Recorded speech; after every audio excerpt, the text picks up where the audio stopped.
And so now we're moving to the political session. We mentioned in the morning we're going to have the presidencies. I'm very pleased that we have 4 representatives from 4 presidencies here. So we'll have Elisabeth Freytag, starting with the experience from Austria. Austria's had a couple of presidencies, and Elisabeth Freytag was core to the whole Austrian picture. Then we have, and I might as well say the name as well, you're also head of the Directorate for EU Coordination of Climate and Environment in the Austrian Federal Ministry of Sustainability and Tourism. Then afterwards we have Terhi Lehtonen, talking from Finland, who has the current presidency and has done already quite a lot, but we're still hoping for a lot more. Terhi Lehtonen is the State Secretary for the Environment, but she's also been in the Parliament, also in the Commission, also in a city government. So basically, if there's anyone who knows all the stakeholder perspectives in one person, it's Terhi. Then we have Karsten Sach, who is coming back twice, which is really good. So he's, as mentioned before, the Director General for International European Policy and Climate Policy in the Ministry for Environment, Nature Conservation, Nuclear Safety. And then we have Alexandra Carvalho, who is the Secretary General for the Ministry of Environment in Portugal, who will take over the presidency after Germany. Okay, so we have the past, we have the present, and then we have the future. And what we'll do is we'll first have the speeches by each, and then again we'll have a couple of questions, and then we'll also have a Slido or some hand raising if you prefer hand raising and be more dynamic. So without further ado, I'd like to hand over to Elisabeth.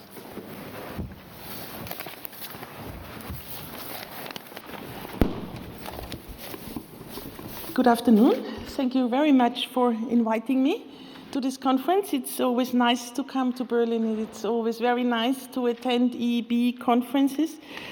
So I'm the past on this podium, and it's always more fun to listening to an incoming presidency than to a former presidency. But allow me to say a few words about our presidency, but maybe also a bit about the future. What can a presidency do? I think it's all about agenda setting. But there are many restrictions as well. Austria had the presidency in the second half of the year, and in many fields, environment and climate is one of them. In the second half of the year, you have many international conferences. You have the Climate COP, you have the Biodiv COP, many other international meetings. So there are many things in your agenda that you kind of have to do. And on top of that, my minister, we are the Ministry for Sustainability and Tourism, she was in charge of the Agriculture and Fisheries Council, the Environment Council, the Energy Council, and the Regional Policy Council. And on top of that, she had a baby in the first week of the presidency. So it was a bit difficult to organize, but we managed. In principle, I think it's good that we have rotating presidencies. You only have 6 months' time. You are very ambitious. You want to reach something. You work hard. You really work a lot because you want to be successful. And I also think it's very good for capacity building. Countries are preparing for the presidency like 2 years or more. And there are many people who learn a lot about institutions, about working in the union, about how this game works, about how to chair a working party, and all of these things. Trio, I think it's a good idea that we have trios nowadays, so 3 countries are kind of working together. It's more important for the first country in the row than for the last one. We were the last one. But still, 3 countries work together on a joint program, and that's good, I think. And you also can help each other in the trio. I did environment and fisheries, and especially in fisheries, we got a lot of support from the trio and from other countries because we are landlocked, so we didn't have that many people. So we got help from Estonia, from Finland, from Bulgaria, from Germany, and from others. Of course, the presidency is depending on the Commission. There is no legislation without the Commission proposal. So closely working together with the Commission is always a good idea. But of course you can do like Council conclusions. There you don't need a proposal, but you still need the Commission to agree on. And if you have not too many proposals, you can also do what Finland is doing at the moment, have a close look on the working methods of the Council, for example, and to see, do we have the right system with the COREPER and with the working parties, and do we have the right Council formations and all of this. we were the full presidency at the end of the legislative cycle, so the Parliament as well as the Commission wanted to be successful, and of course we wanted it as well. So we did conclude many files like single-use plastic, CO2 emissions from cars, CO2 emissions from heavy-duty vehicles, but it is really depending on the legislative cycle, I think. The presidency can decide which council formation is in charge of something. I mean, for CO2 emissions from cars, it's quite obvious that it would be the Environment Council. But for chemicals, you can start to discuss if you want. And for the Green Deal, you can start to discuss if you want. If the Environment Council is taking the lead and other council formations are contributing to council conclusions, or if it's the European Council prepared by the General Affairs Council. So I think there are various possibilities, but this is really a role of the presidency to say who is in charge of what. The presidency can organize joint councils. So, for example, we had a meeting of the environment ministers and the transport ministers together. I'm personally a bit hesitating, I have to say, because then you have really many ministers sitting around the table and commissioners, and so it's many people. And what we learned again, that on a kind of meta level, the environment and the transport ministers, they easily agree on greening the transport. But when it comes down to legislation, it's a lot more difficult. The presidency, of course, can organize informal meetings, and environment ministers usually have an informal meeting, and then it's only up to the presidency to say what do we discuss there. We had the 8th Environment Action Programme, and all the ministers around the table and the Commission did agree on the idea to have an 8th Environment Action Programme. The younger ones among you might say, yes, of course, it's obvious that we want it. It's not that obvious, I think, because before the 7th action program, there were many discussions in the Council, and member states being against it, and also the Commission was hesitating then if we do need an action program on the basis of the treaty. But now I think we all agree that we, of course, do need it. It is legislation, and it is a strong instrument also for DG Environment to come with legislative proposals. What we also learned, it's good to stick to traditions.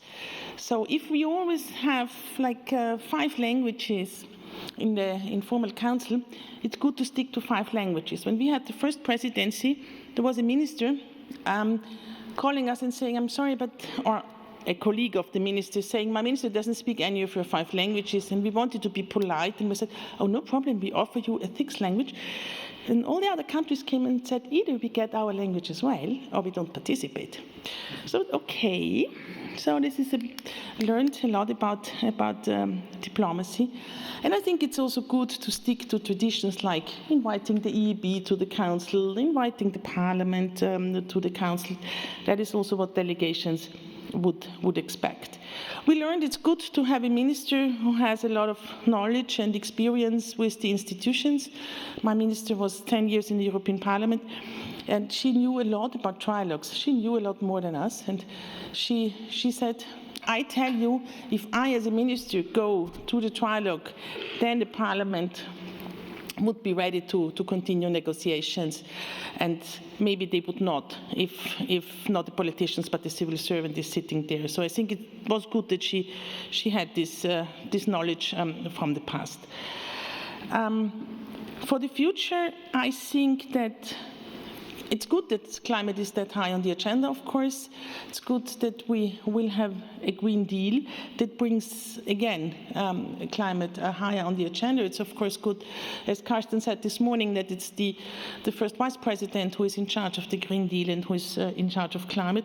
On the other hand, I think we have to be careful that environment proper, like biodiversity, like the 8th Environment Action Programme, is as important and is very important, and in the council we are together, and it's of course good that environment and climate is together in the same council formation, but I think then also the presidency has to be careful that not the whole time is dedicated to climate but also to the environment. The Green Deal gives us many opportunities, I think, to cooperate with other council formations like transport and energy. So do the SDGs, by the way, and I am still of the opinion that it would be good to have a European strategy to implement the Agenda 2030. Also, to be honest, I'm not sure from a governance point of view how a Green Deal, a European strategy on Agenda 2030, the 8th Action Programme, go together, but that is a problem that can be solved if people and institutions want to solve it. I think that the SDGs are very important, and so is the Green Deal. Thank you.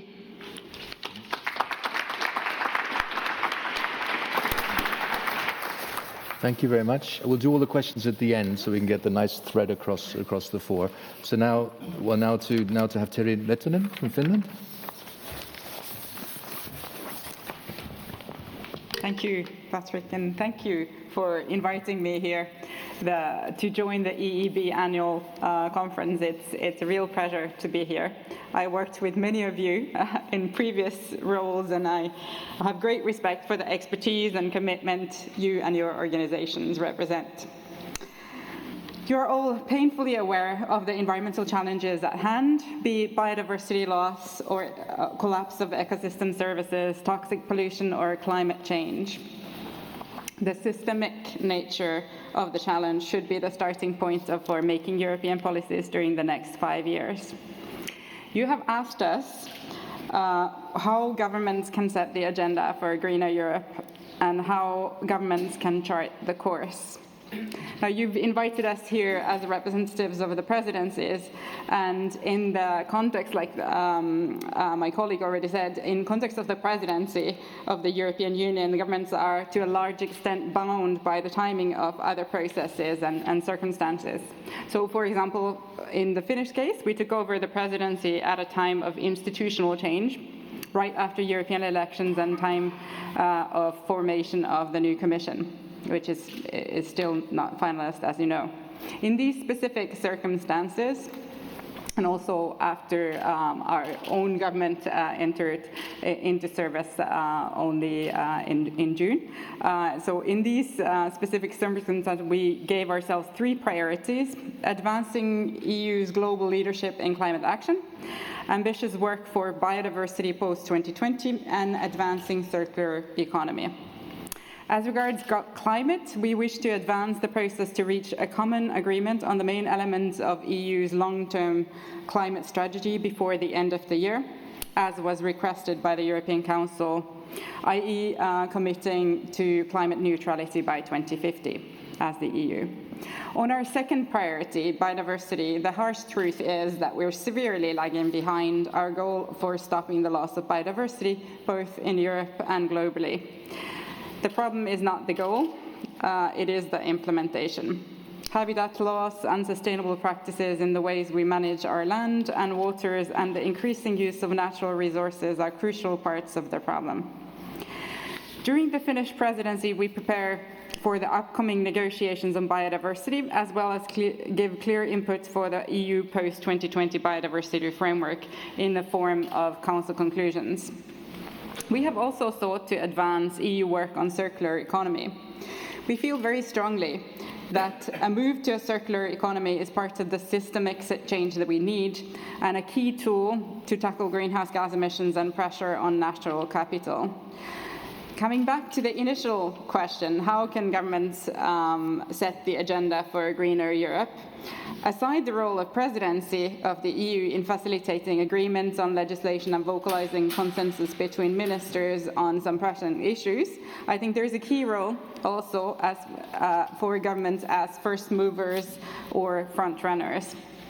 The Finnish government has decided on an ambitious goal for climate protection, namely to be climate neutral by 2035 and climate negative soon thereafter. This is to be done by accelerating our greenhouse gas reductions and strengthening carbon sink in the short and long term. The new government has also significantly increased funds available for restoration and protection of biodiversity. Now, you also asked us about our priorities and what can be done in the next 2 to 5 years. Now, as was already also noted by my previous speaker, in the European context, what can be done largely will depend on the European Commission. It is the Commission that in reality has the monopoly on the right of initiative and the keys for entering into qualified majority decision-making. And I think that I speak for many of us here when I say that the President-elect Ursula von der Leyen's program has been a very welcome injection of ambition and energy to European environment policy action. So I look forward to her proposal and framework for European Green Deal and making progress on all of its aspects. In the new legislative period, key measures of success would be mobilizing concrete measures, not just ideas, for taking circular economy and EU Clean Air program to the next level, as well as the strategy on non-toxic environment and biodiversity strategy. The Council has already adopted a large amount of guidance, asking also for more EU action in its conclusions on the future environmental action programme, on circular economy, on chemicals policy for non-toxic environment, as already mentioned earlier. And as I said, we still hope to adopt further guidance on biodiversity protection by the end of this year.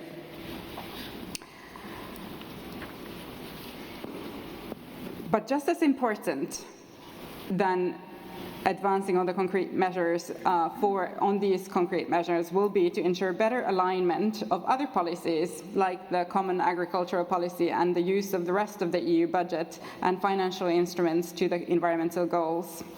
Now, I wonder to what extent the new Parliament and the College will still insist on having an influence on the key areas of spending, such as agricultural policy.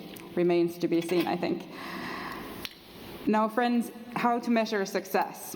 In the narrow context of the EU presidency, I guess it can be measured by the ability to conclude on files that take environmental protection forward, to find enabling solutions that allow for agreement to emerge. In the presidency, member states must also act as honest brokers. Beyond setting the agenda, presidency is in the hands of the other member states in its ability to conclude. And here, the procedure under which decisions are taken is clearly determining. Success of the Environment Council in the coming years will depend on whether it's up to the challenge of responding to the new Commission's upscaling of environmental ambition. Delivery on the promised climate law will be the first litmus test, and I look at my German colleagues here. Circular economy, climate action, non-toxic environment, and biodiversity protection all require adjustment of existing EU legal and policy framework. We will need more Europe, not less, and with all the challenges it entails. To mention the obvious, a key near-term measure of success of the new Commission and the EU as a whole will be its action to increase the EU 2030 climate ambition and update our Paris Agreement nationally determined contribution accordingly. My government is committed to reforming Finnish and EU climate policies to fit the 1.5 degree goal. In our view, this means developing climate measures for the EU to achieve carbon neutrality before 2050 and greenhouse gas reductions of at least 55% by 2030. In the bigger picture, still, success for the EU as a whole, in my view, is measured by what extent we are able to shift our own economy to fit the planetary boundaries and our fair share of it. If not us, then who? On the role of civil society, we have seen in the past year how civil society can really move the boundaries of what is politically feasible.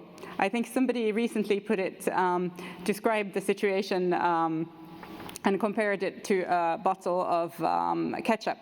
And we keep hammering and hammering and hammering at that bottle, and suddenly everything splurges out at once. So I would like to thank all of you here for the hammering. And now we need you to support us in turning the electoral commitments to decisions and reality. So Beyond the basics of guaranteeing of rule of law as a basis for European societies and functioning of the EU, I see a big role for transparency and proper access to scrutiny of all decision-making, also legal scrutiny, to guarantee civil society can play its part. This should apply also to council work. And as I said earlier, the real measure of success is whether we are able to make a systemic shift in our economy. The European citizen expect the EU to act. Our ability to transition to a way of life within planetary boundaries in a manner that is fair and inclusive is probably among the make-or-break question for the future of the Union itself. Civil society's role in driving, catalyzing, and supporting that transition, like any other societal change, will be crucial. So thank you. And please continue.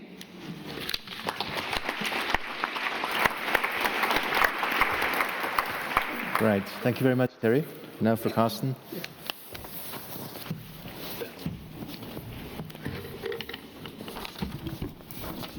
Thank you, and good afternoon. Let me just start with a declaration of intent. Yes, we really would like to use that window of opportunity to really be at the center of designing a European Green Deal and really to increasing the level of environmental protection. And we had the Protect already this morning, and raising ambition on climate change. But as all speakers have said already, your room for maneuver is limited. So therefore, we need to have very close partnerships with our friends, with other institutions, stakeholders, civil society. And it is not just our environment agenda, which I will tell a little bit about. It is the overall European agenda, and civil society matters, as we have just seen on the climate discussion over the last month. So I would just encourage you to be loud and active. So I'm delighted to sit here with many friends, and we already had frequent exchange with all the presidencies before us and after us, and with our trio partners, Portugal and Slovenia. We already had 2 meetings at political level, and we're designing our joint program, and the next meeting of our state secretaries will be just this week on Friday in Ljubljana. So all your input and inspiration also for designing our program together with partners is most welcome. Of course, the new proposals put forward by Ursula von der Leyen on the Green European Deal and beyond will be a central part of our presidency. When we started planning for it, we didn't know about it, but we will certainly take it on board. So this morning, I already said a few things. So what are our main headlines for our presidency?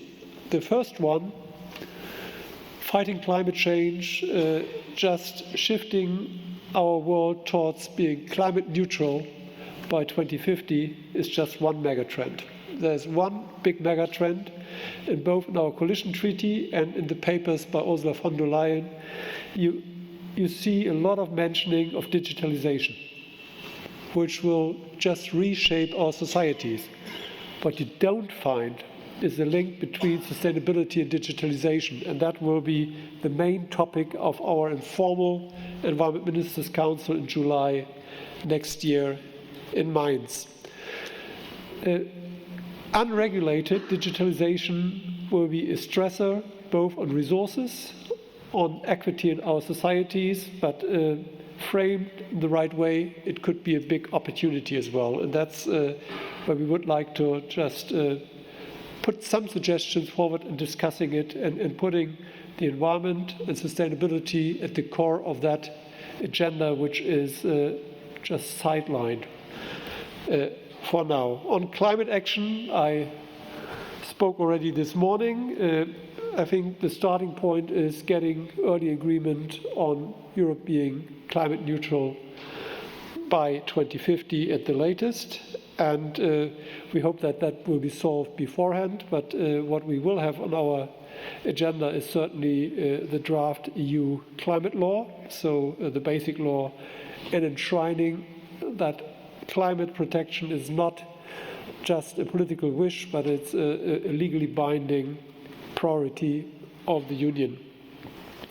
And then, of course, we will be preparing the Council conclusions, the EU position for Glasgow, and at the core there is raising the EU ambition. The third big aspect is biodiversity, and there are two issues. Of course, we want to shape and help shaping an ambitious EU post-2020 biodiversity agenda, which should not be just setting targets, but to really tackle how to integrate that in all policy areas. It's an imperative that we tackle the drivers for the loss of biodiversity at land and sea, such as industrial agriculture, deforestation and land degradation, as well as fisheries. Of course, it's also our aim to develop a strong European position for the CBD COP15 in Kunming, China. And basically, where we need your input in is, if you're looking back to the Aichi targets, the 2020 biodiversity targets, the targets were quite okay, but we didn't have any instruments, strategies on how to reach them, and I think that's most important, that we get better on that side. Sissy and I this morning already mentioned the AIDS Environmental Action Programme. Yes, we hope that the Commission will put that forward early next year, and we are ready to conclude this under our presidency. And we think that the timeline should be until 2030, because we want to align our environment planning with the SDGs and the overall planning within the EU. Of course, and I think Finland was an excellent role model on that one, we want to be a sustainable presidency. So inspired also by Austria and Finland, we are currently working on our concept for sustainable and climate neutral presidency. So we want to be climate neutral. All events should also be guided by sustainability criteria. And we would like to develop also a methodology, which might be used later on, not just for compensating and climate neutralizing our travel emissions, but all events during our presidency. Just in closing, headlines for discussion later on. I mentioned this morning, chemical policy, Terhi was mentioning it, is most important. Circular economy, sustainable finance, the non-compliance on Aarhus I spoke about this morning, and of course the implementation of the 2030 agenda. Happy to discussing it and happy to receiving your support that environment and climate neutrality stand at the center of European policy, and that through that we become an important role model in the world. Thank you.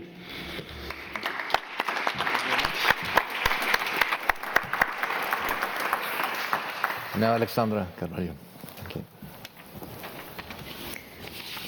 Hello, good afternoon.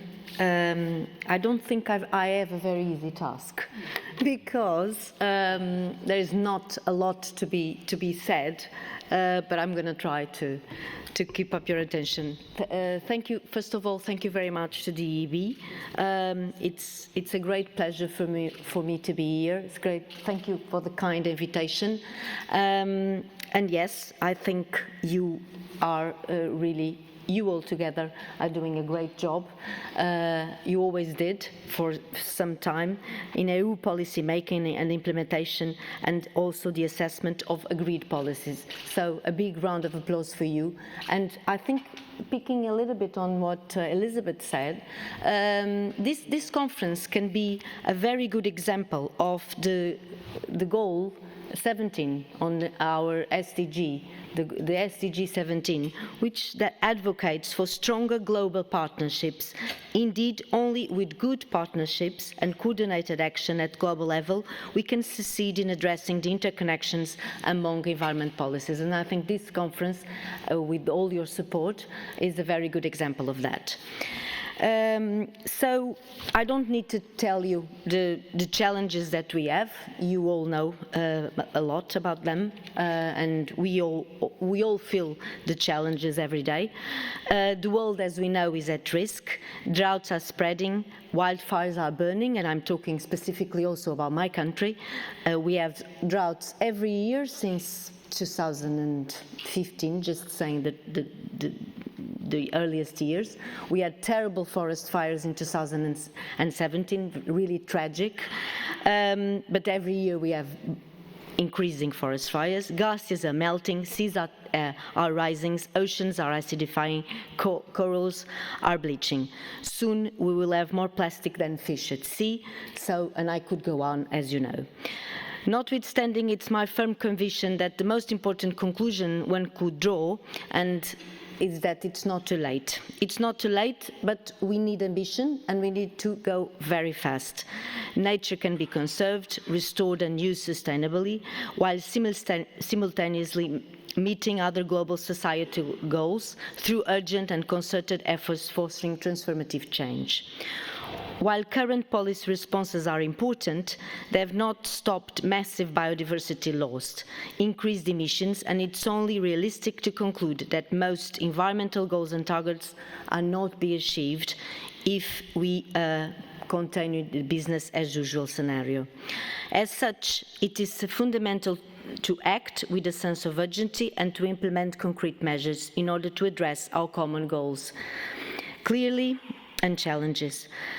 Clearly, the environment and climate change are at the top of the agenda. Climate change, citizens' concerns and triggers unprecedented mobilization. Change towards a greener, fairer and more inclusive future will entail short-term costs and challenges.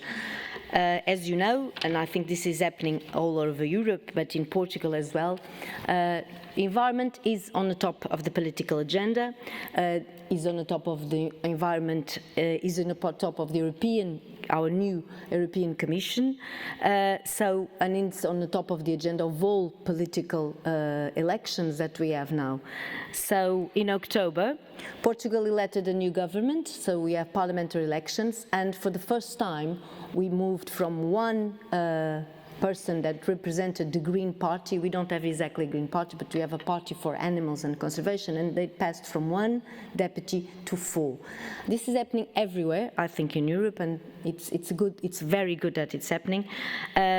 Our government was elected, as I told you, last October, and we have a new Ministry for Environment and Climate Action.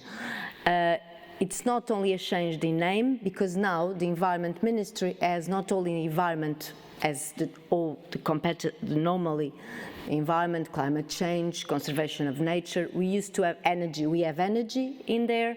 We have urban transports, and now we also have forests, because forests, as you know, are a very, very important part of what we want to do in tackle climate change. And used to be on agriculture ministry, it's now in environment.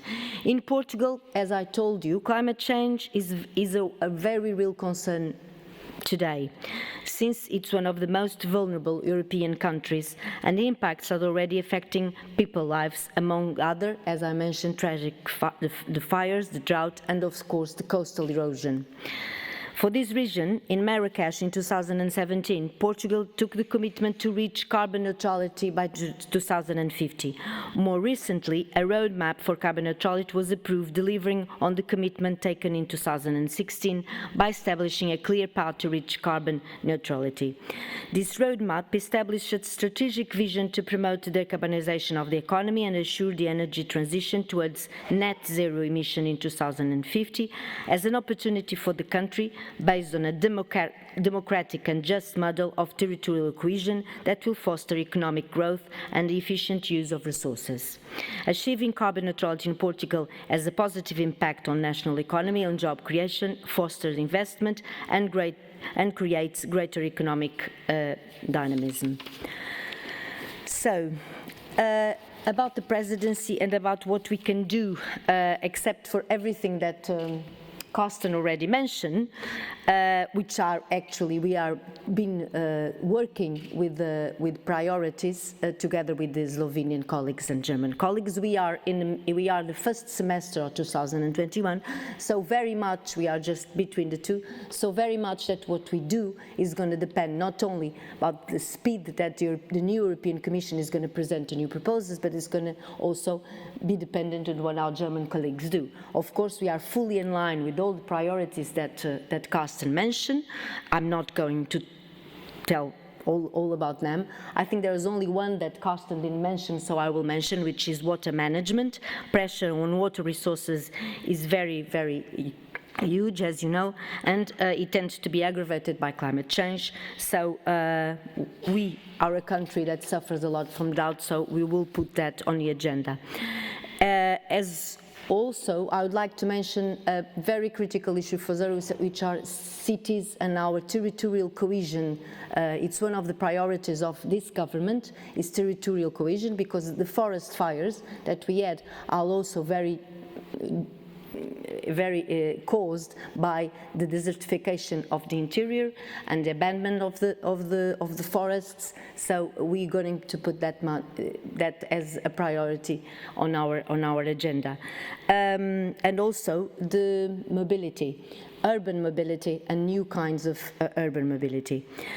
So of the rest, of course, we are full aligned. Of course, we want to see what's going to be the Green Deal and how is it going to be taken care. The Just Transition Fund is also a very important issue, and of course, we will follow it together with our colleagues. So we're going to have a lot of talk, and ambition has to be there. And this is very important because we are here, and fortunately we are, all the member states that are here today at this panel also are all very ambitious. And we all need to be very ambitious because the Council is 28 member states, and but some of the things we have to agree by consensus. And sometimes, as you know, it's not difficult to reach, it's not easy to reach that consensus. So we have to, you still have a lot of work to do, of course. Civil society here is very important, and you touch it in a different way that governments don't do. So I think there is a lot to do in the next years if we want, because of course Portugal has this ambitious targets, but Portugal is just a small country. We need to do it in a larger, broader way. So I think the civil society role is as more important as ever, if I can resume it. So yes, we are going to have a lot of fun during the presidency. It's very the times are very, very challenging for environment ministers. The times are very challenging for all humans, I think. So yes, we're going to try to do our best. And again, thank you very much for having me here.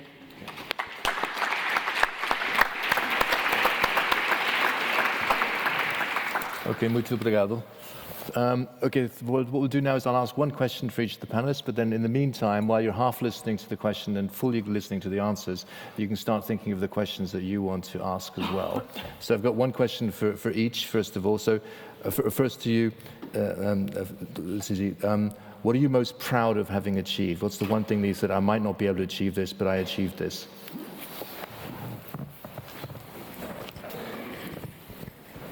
Content-wise, I think it's the CO2 emissions from cars. Okay, good. So we'll try, and then eventually when we have this conference again in a few years, we'll ask the same question for each of the other speakers, but we're not there yet. Okay, so for Okay, for Terhi, on Finland, you've committed to carbon neutrality by 2035, and you've embraced the whole of government's approach, which is quite impressive. So, and we've heard already that Portugal is committed to 2050. So, what arguments would you use to encourage other countries to also step forward and embrace similar targets?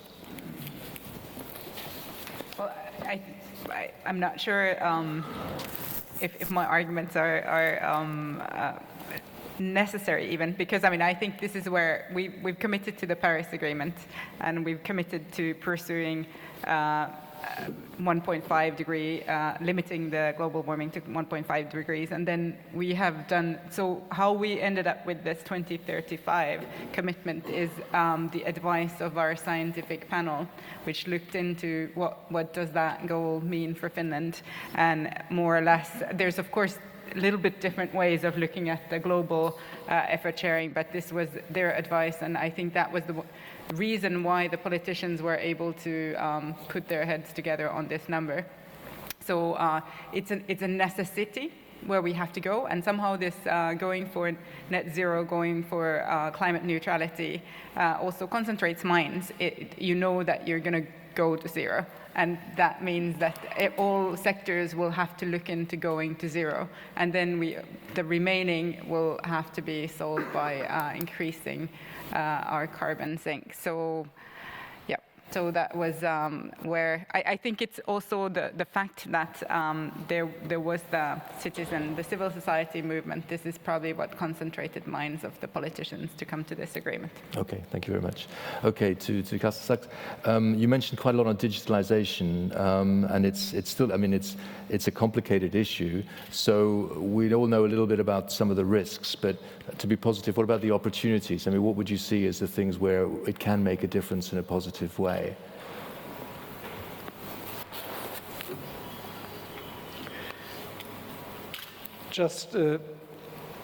There are many possibilities to have a much more decentralized energy system, for example, with much more diverse ownership, but just linked up with intelligent, digitalized just structures. So if designed right, that you protect your personal data on one hand, but just creating business opportunities, it might be a driver of development for regions which were disadvantaged so far. It could be a signal for just much more decentralized development, but that needs government intervention, regulation, just sharing these opportunities.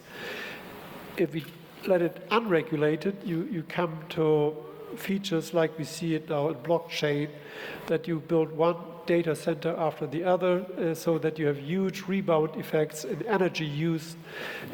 For example, always told in Singapore, their CO2 emissions are skyrocketing because people don't want to build data centers in China because they fear that they're not safe there. So they want to build them in Singapore, and it's so not a good place to have data centers. It's too hot, it's too densely populated. So you need regulation around that. Okay, thank you very much. And to Alexandra, a question. You mentioned mobility in cities and sustainable mobility being important. And so I've got a two-part question. One is, what do you see as the balance between public transport and individual mobility when it comes to carbon neutrality? And how could the whole thing be financed? That's a very good question. As I mentioned on our roadmap for become carbon neutral, one of the sectors that is on that roadmap is of course transports. And Portugal, we have a huge challenge with transports within the cities.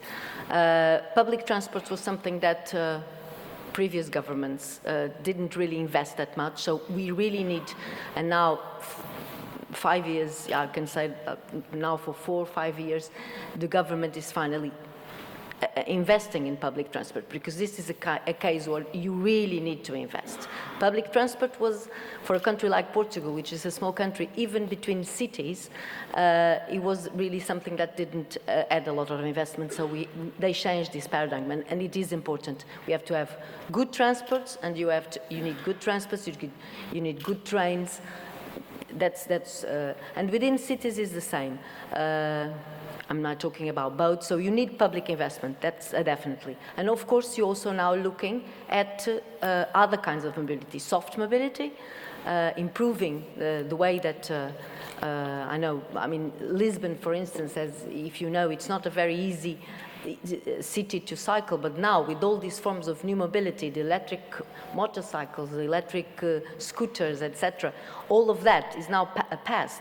Everybody's using them, and just 3 years ago it wasn't like that, or 4 years ago.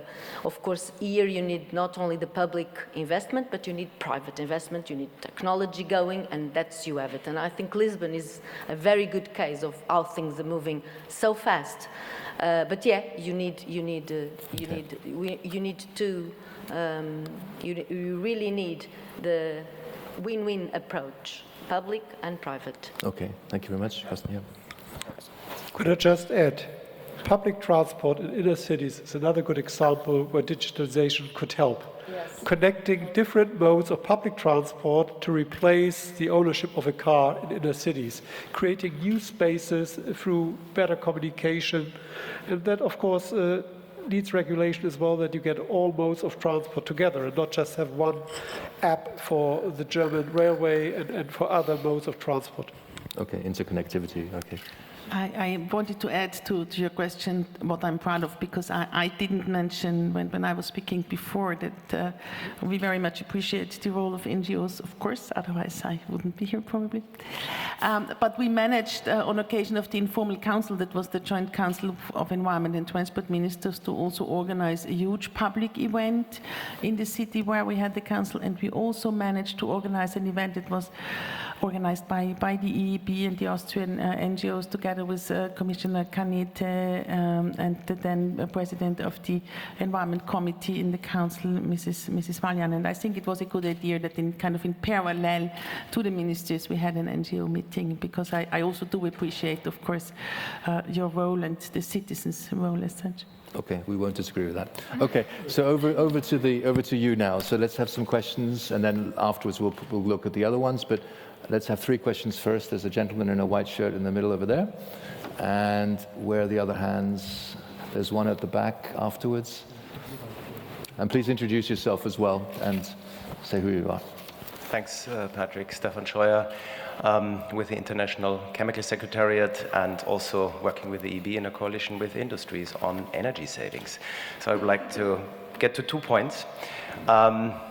First of all, congratulations to Germany for picking up digitalization. I think this was urgently needed, and I want to say that the opportunities are large, and there are many more to be added. You already, and in this discussion, mentioned a few, but I think also industry sees a lot of opportunities in supporting energy communities and bringing citizen-led activities forward. I think that's sort of something which I would like to promote strongly.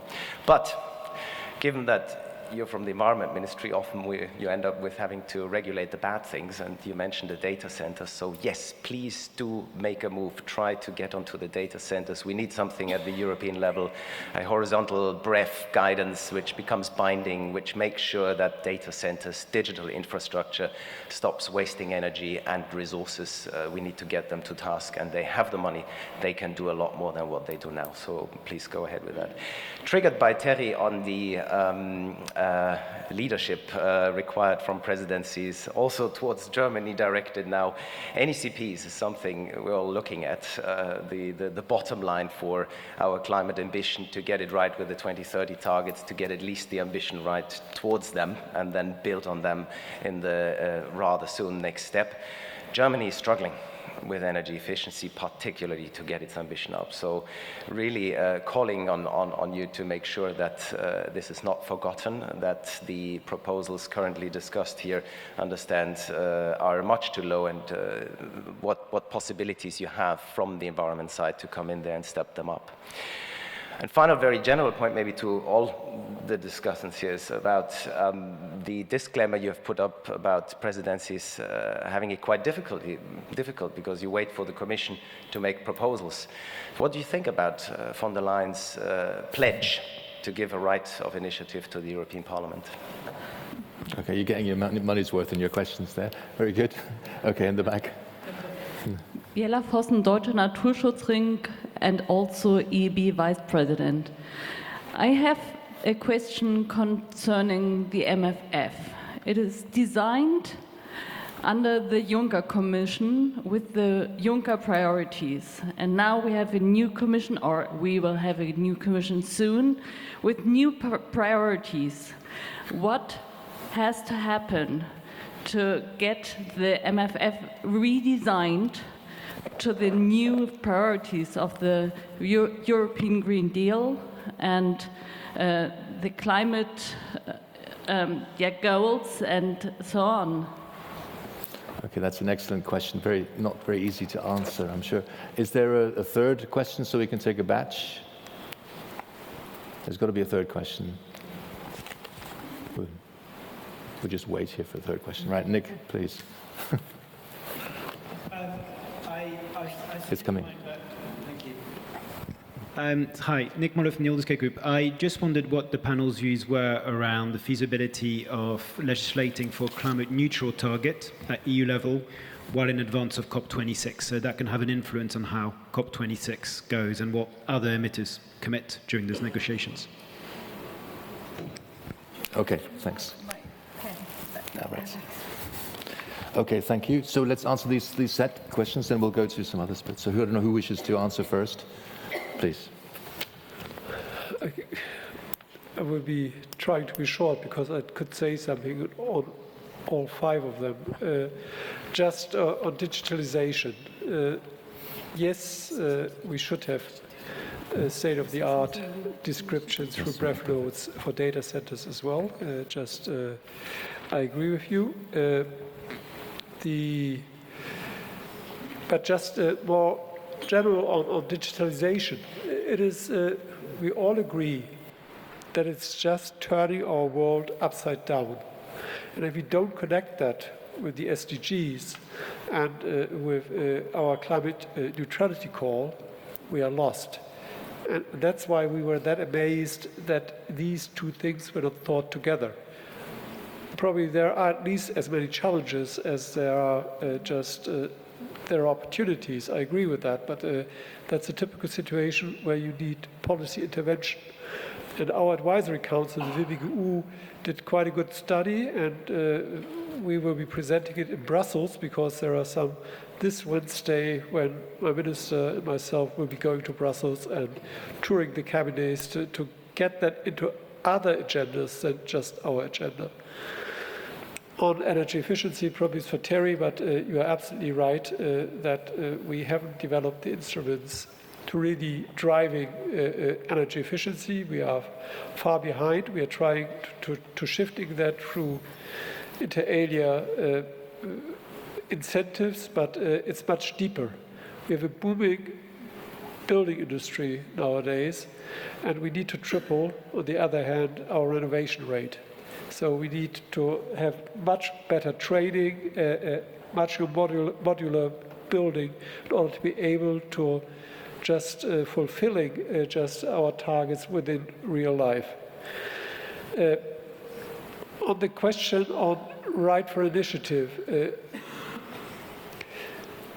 I'm not against it, but and I don't want to make a European statement. I just want to give you a personal reflection. The issue is difficult because we see much more populist debates in parliaments. And while we were suffering in national parliaments in getting environmental and other long-term policies through, we were relatively better at the European level. And one of the reasons, in my opinion, and I'm working in Europe for more than 30 years now, is that we have well thought through proposals accompanied with with an impact assessment and built up from strategies and their commission proposals. And of course, strengthening the parliament is very good. But on the other hand, I'm not convinced that that is the best move here, because then we would get from dispersed fractions in Parliament all kinds of proposals. And so I'm personally, but that's not a position of the government, I'm doubtful, because I'm asking that question on how could we get more science-based, much better informed proposals into our parliamentary debate? And in Europe, we are doing better than in other fields. So it is very fashionable to asking for that right for initiative, but for me there are some question marks in it as well. And so I stop here. I come back on the last two questions if needed, but probably Terhi will answer them all. Well, that's a nice benchmark, Karsten. All in a personal capacity, for sure.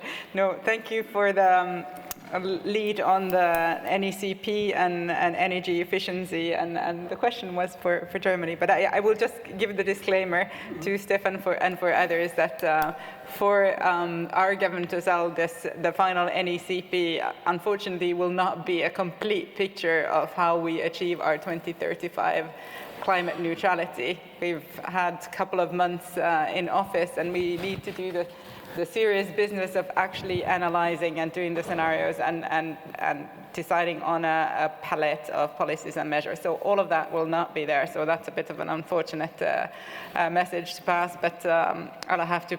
There will be something on energy efficiency of buildings that comes from my ministry, and we hope will have quite some effect in terms of the existing building stuff. Now, on the right of initiative, many of you know that I've worked a long time in the European Parliament and I'm a great fan of democracy at the European level. But I do think it's an important initiative, and it's a welcome promise. But I also think that it won't be the normal way of doing European business. But I think it's an important last recourse. It's for. I hope that it won't be an instrument that would be flooded by many initiatives. In any case, like Karsten said, those European legislation will need to have good analysis as a basis, and will need to get the agreement of member states as well. And there we know that as much as we sometimes like it or not, the Commission has a key role in defining some of the parameters. So we better put our eggs in the basket of influencing and making sure that the Commission comes out with very good proposals. So I'm in favor, but I don't think it should be the main way of legislating. Now on the MFF, and here I also agree that probably the new Commission and the new target should be reflected, and it probably won't be. I'm not sure if it needs to be reflected so much on the overall size and the different envelopes, but certainly on the content, and that's where I was trying to allude as well. I wonder if this new parliament has already adopted its position on for example, on the common agricultural policy and some of the other content, and whether we will be expecting to see in midterm reviews that are perhaps more fundamental than we've seen before. And on the question on the legislation for climate neutrality, I'm quite a fan of the idea. I think it will be very important for the Finnish presidency and the EU to get an agreement from the European Council, and for the European Council to finalize its guidance on the long-term strategy. That's clearly a key priority, and we want to have that coming from the heads of state, the guidance. But it's also important to put it to the legislatures and have that conversation, but we should not lose sight of the fact that we still need the reform to be extended to the ETS and effort sharing. We can, as a guidance, overall targets are very important and guiding also the Commission's proposals, but we still need also somebody to be bound by them to make sure that they actually, so ETS and some form of effort sharing, LULUCF, will need that legislation to follow suit. Okay, thank you. Susie, you wanted to? Thank you. We all hope, I think, for the guidance of the heads of state. But I wanted to comment on this right of initiative. At the moment, the proposals come from the Commission, but there is no obligation for the Council to take a proposal on the agenda. And once in a while, there were proposals that were never taken up by the Council. I think in principle it is a good idea that the European Parliament gets the right, but I also do agree that decisions should be science-based on the one hand and taking the precautionary principle into account on the other hand. And I mean, when a proposal comes from the Commission, it has an impact assessment, so it would need an impact assessment in the Parliament as well. And the proposal comes through the College of the Commission, which means that the Commissioners have to agree on it. And if we had the right of initiative for the Parliament, then I also think we need rules for it. So either it goes through the plenary or I don't know, but if we do it, then I think we need rules for it. Okay, thank you. Did you want to? Well, just would like to support my previous colleagues, especially on the question of the IMF, the Finnish presidency, of course. Just on the topic of the initiative of the Parliament, it's also my personal position, but I tend to agree with my colleagues. It's actually a very good initiative. Personally, I would support it, but thinking of having 17 years of experience in European policies and also in environment policy in Portugal, and the fact that the Commission has the right initiative for Portugal has made all the difference. And it wouldn't be, I don't think we would be on the state of the implementation of the environment policy today as we are now, and Europe is front runner, as you know. We have a lot to do, but we are at the front runner. I don't think we would be at this stage if we had the right initiative of Parliament. And I am a full Democrat, and I also support the initiative. So I think we have to be careful and look at it in several perspectives. Thank you. Okay, thank you. So democracy is positive, but dangerous. Okay, let's see. Let's see what questions we've got here. So we've got 21 people asking the same question. So let's take the first one. The Agricultural Council today showed again that it does not support the environmental progress for the CAP. So what will the future presidencies do to limit its influence? It's the bugbear that's been mentioned. So who wishes to, what can the presidencies do to change They this? say that they are the present. Terhi doesn't want to answer that. Probably that's our homework here within our countries. So we need to win majorities on a different way of agriculture. And I was talking to that this morning already.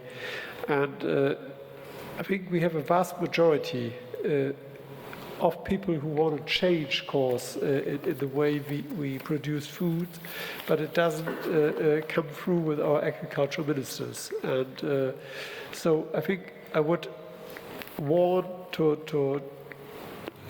limit the right for decision making just for the Agricultural Council. They have the same right as we have it, but we need to have a public debate of what kind of food we want to eat, what kind of services we do for rural areas, what kind of treatment of animals is just adequate within Europe. So we need to have these debates. And if you want to get one of my frustrations, and I said so this morning already, is we all pledged in the MFF to have more funds for innovation.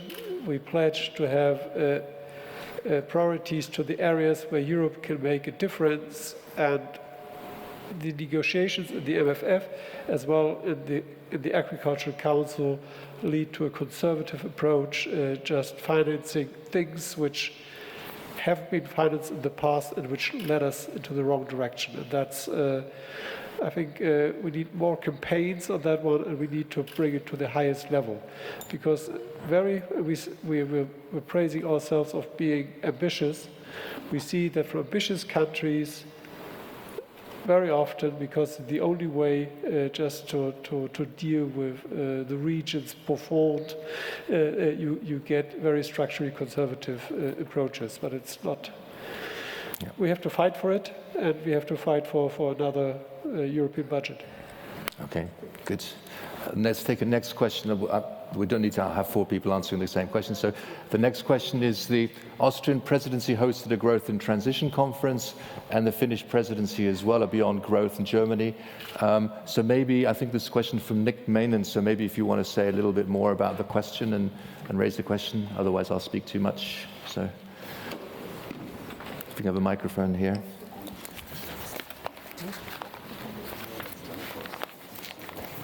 Thank you, Patrick. Well, yeah, I was wondering if there's going to be any follow-up with the German presidency on the 2 initiatives that are taken in Austria and in Finland on looking beyond growth towards new indicators of progress, well-being indicators such as in New Zealand that they are doing. And yeah, Germany just escaped from recession this week, I heard, but the good old days of infinite growth on a finite planet seem to come slowly to an end.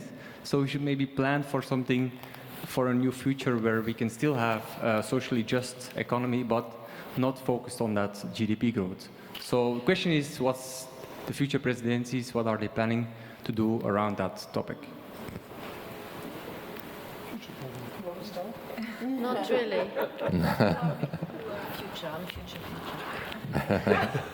No problem with that one. It just, I got a similar question this morning already, and I'm more than willing of entering the dialogue on that question, because we're running processes with civil society also on that one. It's not that easy as you're aware, and the political entry point is quite important. So I will be looking into that on how to framing it. You praised Sissi, and Sissi is advocating me on that topic as well, and that's good. But we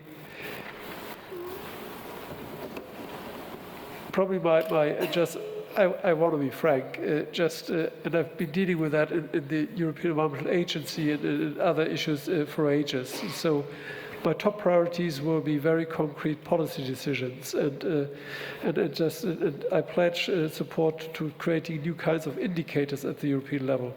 But I think if we put it forward as a binary question somewhat, do we want to have another approach or not? I cannot move the topic just under the German presidency. I think that's unfortunately where we stand. And all input on how we shifted through another way of reporting and informing people that other aspects are much more important for well-being, probably, in my opinion, would be the way forward. Okay. Portugal, you would yes. Yeah, fully support what Karsten said, and willing to talk to you about what can we do further on. I mean, in very concrete terms. It's very important to have conferences, it is, but the issue is there, we know the issue. I think now we should move a little bit concrete, and Portugal is willing to carry it on, okay? We just need to talk a bit more on that. Thank you. Okay, thank you very much. And okay, let's now move from those questions back to the public and then back to those questions. So there's 3 people. There's one over here, and one, you can decide while you're listening to the question who the 3rd person is. Please, yeah. Well, oh. Hi, everybody. I'm Carla from Zero Portugal, and I'm going to ask a question that I gave an input to the Economic Transition Working Group a while ago. I'm talking about money. I don't understand much about money, it's not my area of expertise, but like criminal investigators do, let's follow the money. The European Commission is currently working on sustainable finance and the taxonomy on brown and green projects. The European Investment Bank decided or has issued something about not subsidizing or not funding fossil fuels beyond 2021, I think, something like that. Yeah. So my question is for the future, not so much the present, but now what is being done, how can we really turn this to be compatible, for instance, with the cap that is now undergoing? What is really, how are we going to draw the banking system into this? And which criteria, how are we going to do it? Thank you. Okay, thank you. We'll take another question. Yeah, my question and comment relate to Nick's question and response to it. Well, you said, Karsten, that it's a sort of complex, sensitive issue, challenging issue, but it's actually an interrelated issue because the target of carbon neutrality by 2050 and earlier, if we do go even earlier to 2035 or whatever, we're involved also in a project that's modeling these scenarios, and the experts on that project say that if we're going to be carbon neutral, it's not going to be enough to continue on the growth trajectory because there's, for example, not enough minerals in the world to completely electrify car fleets. There's and so it's going to involve some sort of reduction in consumption. You can't have carbon neutrality and continue a growth in consumption levels and production levels. So we have to have that conversation. It's like kind of pussyfooting around it to say we're going to be carbon neutral, but we're also going to pursue a growth agenda. We can't be both, I think. Okay. No perfect question. Thank you. Is there a third one, or should we go with those two because they're two important questions already? Okay, let's just go with these two questions first. Okay, I start in the reverse order.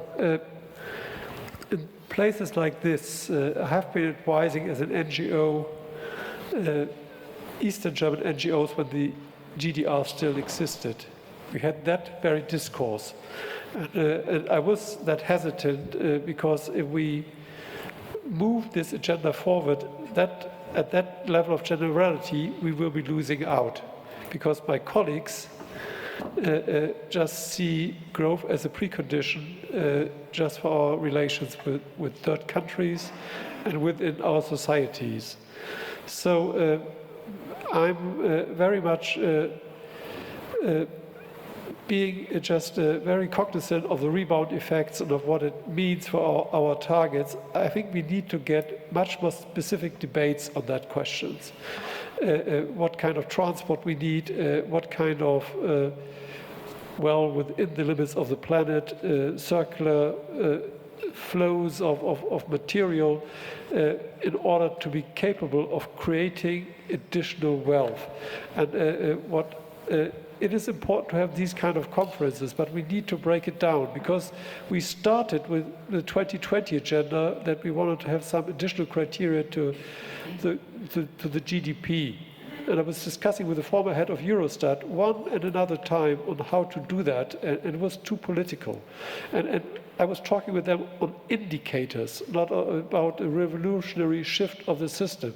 And I'm convinced that we need to break it down and not make it an either or question, but we need to find pockets where we show that a resource-efficient circular economy is reaping better results than others. Otherwise, we are a problem. Then we relate it to the target. So I don't just want to dwell on this one because I'm at the scientific level, I fully agree with you, but just the question is how we get that debate running with my trade colleagues, with my agricultural colleagues, and others. That's, for me, the question why I was a little bit hesitant just to dwelling on a conference. That's easy for me to organize.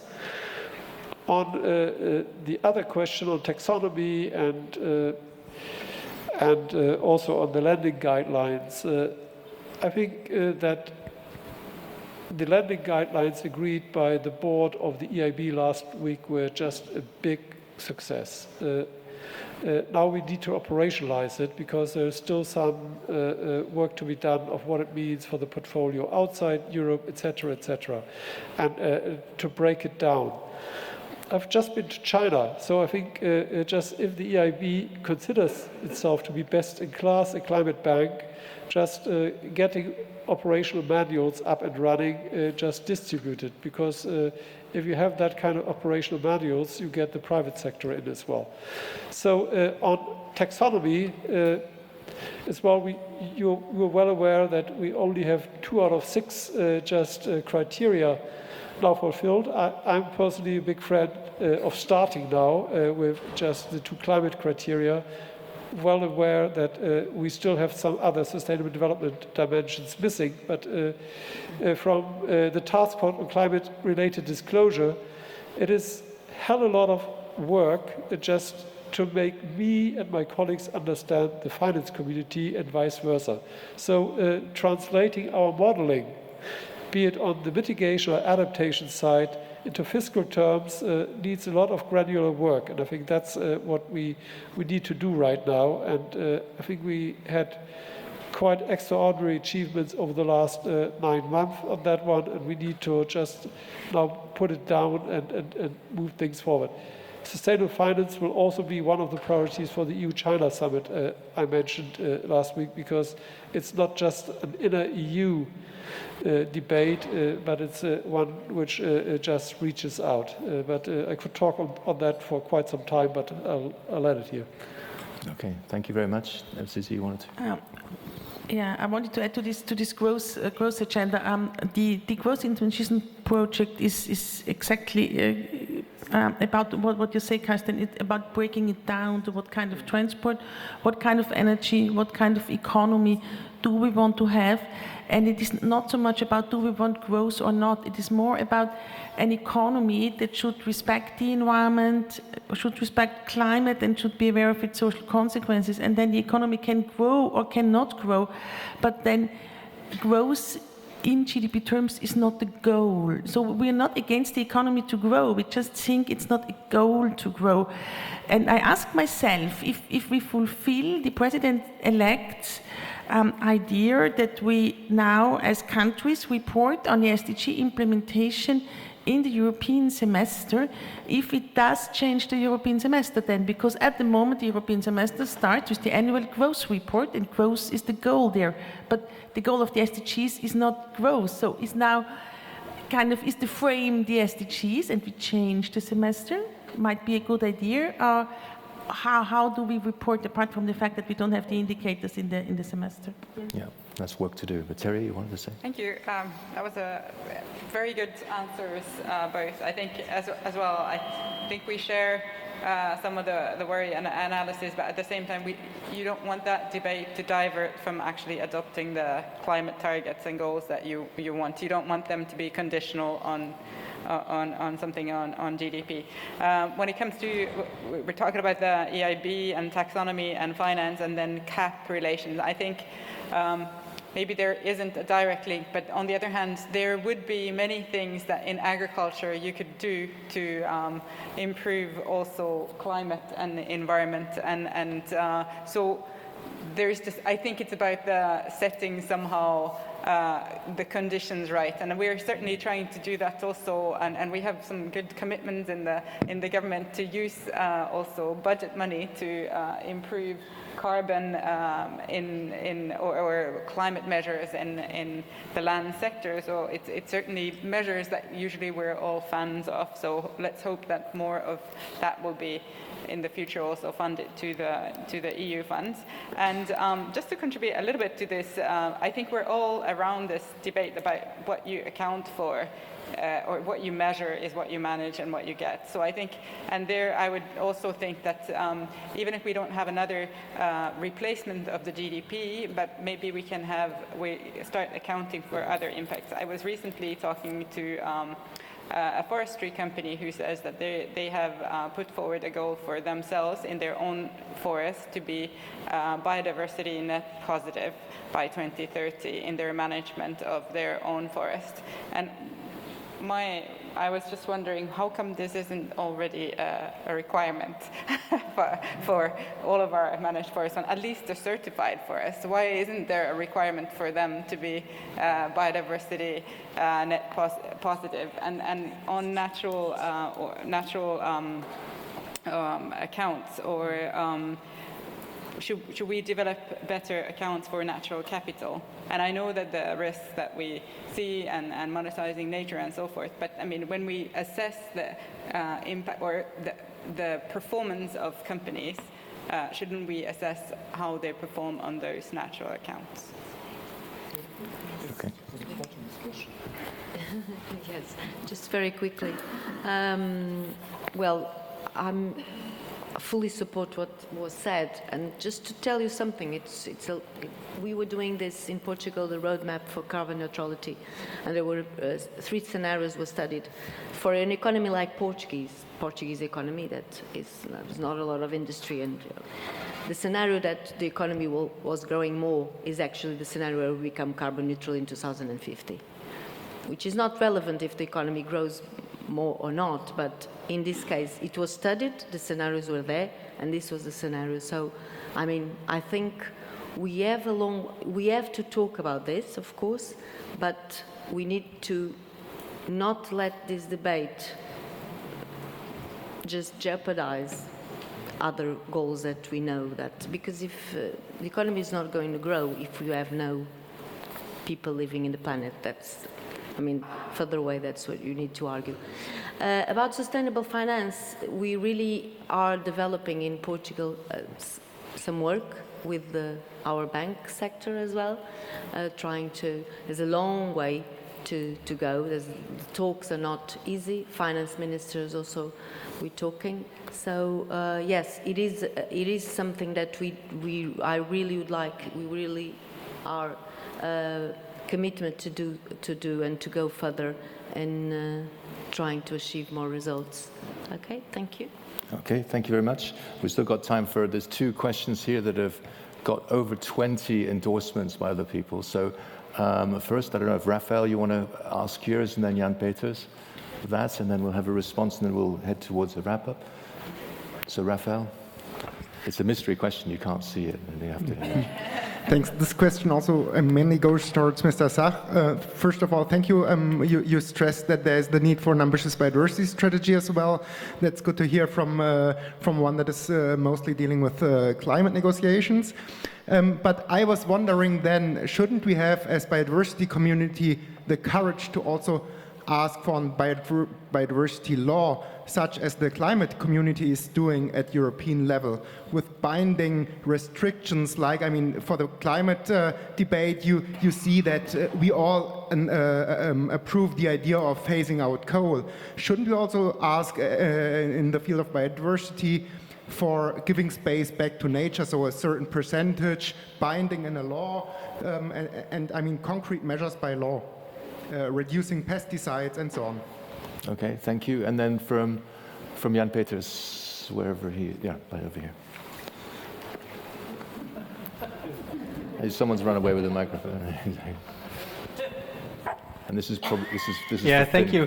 I have a specific question to the implementation of the carbon neutrality strategy in Finland, to Terhi, specifically on the large areas of drained peatlands you have for agriculture, forestry, and extraction, with huge emissions. Finland is the 2nd largest emitter of emissions from drained peatlands in the EU, and how this goes along with your ambitious goals in your strategy, and how you will address that. What are your instruments, your mechanisms to tackle that in such a short time frame? And I actually can extend the question to Germany, to Karsten Sach, because actually Germany, probably surprising to most of you, is the largest emitter of peatland emissions in the EU. So also question to you, how Germany will address these form of land use-based emissions in the climate action plans and strategies. Okay, thank you. So. Thank you. Well, it's a good and central question to the Finnish climate neutrality goal. As you say, peat is a big share of our energy emissions, but also in the forest land category as well as agricultural land. And that needs to be tackled. We will, on the energy side, we have already in our government program that we will come next spring in our sort of budgetary framework conversation, we will look into the energy taxation, and that will be dealing with also peat. But even I think before that, as a government, we'll have all the government parties together in early February to look at the gap that we have. We have good analysis again from our scientific panel that looked into the decision-making gap and the implementation gap that we have to reach our 2035 neutrality. And they have a good analysis of what is in the energy sector, how big a role peat plays, and what are the other measures needed, and the remaining joker potential. Now, the government is doing its own analysis and scenarios and will have to make up its mind. And that's what we're going to have to do. We're going to have 3 different plans. Is long-term climate or medium-term climate plan that looks at effort-sharing sectors in principle, and a climate and energy plan which looks at the energy sector, and then the land sector climate plan that looks at the development. And we'll have to, as a government, decide what share of those emission reductions go to each, and peat will definitely be. We already have a goal to at least halve the use of peat for energy by 2030, but my personal view is that that probably will have to be even steeper. Okay. So then I start with peat as well. So it's not a relevant source of energy in Germany, as you know, but drying out peatlands is an important source of emissions as well. We will be setting up programs as the Environment Ministry for just re-wetting peatlands and just try to get the emissions from wrong treatment of peatlands better into our national strategies and regional planning. So we have seen that it's a big issue, and that's why we tackled it under our climate change program. But it is also a debate with the Agricultural Ministry. But at the headline targets, they agree that we need to do much more there. And so I think for the first time we get a very constructive debate with them. But it's still just consultations needed next to what I give financial incentives for. On the other question, which was why? What? Biodiversity targets, and so sorry for that one. And the law. Probably I start by describing, of course, there is a big search going on of what could be equivalent of the 1.5 degrees target in biodiversity. We have some NGOs now running for the 30-30-30 targets, but then we're talking mainly about protected areas, which is important, but leaves out the more important questions on how we protect biodiversity in the used environment, be it in infrastructure or just the losses of species within our societies are absolutely dramatic. My personal view is that we are not ripe there just to have a biodiversity law next to sectoral biodiversity laws. And I was involved when we talked about the Fauna Flora Habitat Directive. So it's not totally is just strange to me, but it's just so probably I don't see that we have that mental framing just for a biodiversity law right now. But I would not say that it's impossible. So we have to think about it. So it's more the question of what kind of instruments do you need to really operationalize targets. Once you have decided on that question, you could, of course, go for the second step of making it legally binding. Okay, I think that's an invitation for us to pull together the thoughts. Okay, we're coming to an end now, but I have one question myself because I can't remember which speakers, I can't read my own handwriting, talked about that we need to stay within planetary boundaries in a fair and inclusive way. Another one of you, and I think this mentioned about the importance of territorial cohesion. Another person talked about the importance of the transition fund. So there's a lot of social aspects, and before the break we also talked about SDGs, but we also talked about a social contract. So there's a wider question. I mean, the European Green Deal is going to be very much an environmental one, but it has got social dimensions. So just a question for all of you is, how do we ensure that we build on and extend or integrate the EGD into what, so that it can become the basis and core of like a social contract? So how can we move it beyond the environmental community to be embraced by the social community as well, and hence get the buy-in? And as it's the anniversary of the Gilets jaunes yesterday, a lot of the measures may, if we talk about carbon and energy taxation, may have similar issues. So how do we get the wider society on board to make it a social contract with a nature at its heart? Easy question. I can start. When I listened to the speakers this morning, I also realized how often just transition was mentioned. And whenever you attend this kind of conferences at the moment and people speak about just transition, and I think it is important, but it's also interesting that a year ago in these environmental communities, we didn't talk about the social dimension that much. I think the Just Transition Fund is a first step, but what I'm really convinced is if we want the great transition, then we will destroy hundreds of thousands of jobs in Europe, people working in German and Austrian and other countries, car industries, and so I think there are many jobs that are endangered, so we need to create new ones because, of course, we want climate neutrality, but we also need jobs for people. Okay, thank you.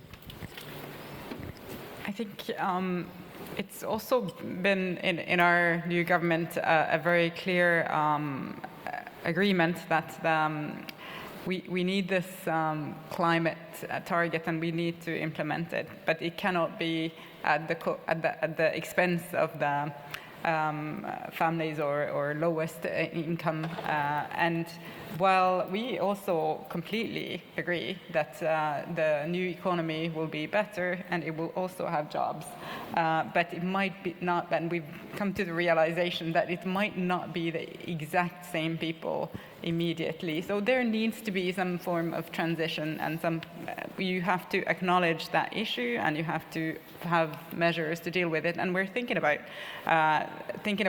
for example, we have a lower tax rate for peat, for energy, and that removing that will impact certain regions and certain populations more than others. Perhaps when we're removing that tax credit, we get some income for the state budget. Maybe that revenue could be used to support those sectors in education and other useful things. So I just think that it's a realization that we're talking about a societal shift. We're talking about transition of the whole economy. We need to bring people on board. Okay, thank you. Probably to be a little bit provocative at the end, there are lots of myths out there. Normally, regulatory approaches and carbon footprint-oriented taxation are pro-poor, while those who have vested interests always get a public discussion going that it's anti-poor and anti-rural. That amazes me always, because if you have a right tax incentive in place and use the money for helping the transition of the rural areas and the poor, I think you have a win-win strategies. So therefore, not just giving people another job, but giving people a job in transition which has the same social status, building just culture and self-esteem just into those transformation agendas is of utmost importance. And if we just see that agenda as a city-led or elite-led transformation, we are losing out. And therefore, it's much about creating ownership with these people and listening to them as much as setting it. But we see in these fields very often how communication strategists of the old unequal world are just misusing some of our strategies. Having said that, probably we need to get much better in designing our policies in the way that it's not just an ecological but also a social policy. And with this having said, new alliances, including with trade unions, are of utmost importance. Very, very difficult question. Not only difficult, but I think it is the question that all governments have to face, really, and all governments have to solve it for this to become possible. So I think it's very simple, but it's the way I think. I was the one who talked about territorial cohesion, and for a country like Portugal, having the challenges that we have now with concerning adaptation, we're not talking about mitigation, we're talking about adaptation. I think the Just Transition Fund for us is going to be a question of having their money for adapting, because we're not talking about emissions, because we can deal with that easily enough. I'm being simplistic, but we can. But it's talking about forest fires and talking about a territory that was abandoned. I'm not saying that we will need money to put people back to the territory, but we need adaptation money to coastal erosion, because we're losing our coast, and coast is one of our incomes because we need tourists. So for the next government is going to be that. Talking a little bit about the people, talking a lot about the people.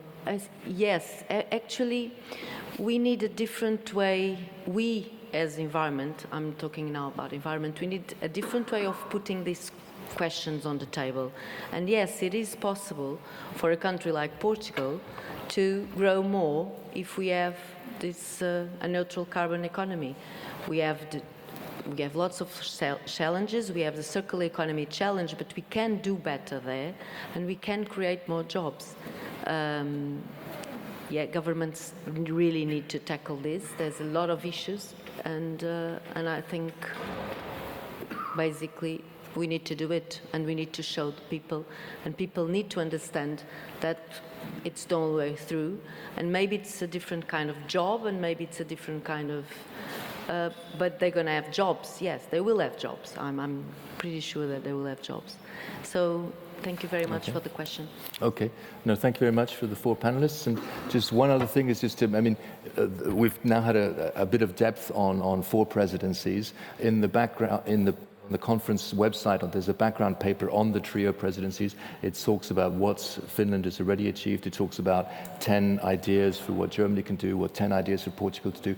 So do have a look at that. A, it may give you other answers, but B, it may be a possibility for you to say, aha, actually, I want Karsten to personally be responsible for doing the following, and Alexandra for the other, and as well for Terhi. So it gives you a chance to put more on their plates, because they probably don't have enough to do in the presidency, because someone said the presidency was fun, and so you said that, but now you don't have it. So anyways, just on that note, just to say thank you to all four. I think that was fantastically interesting. So.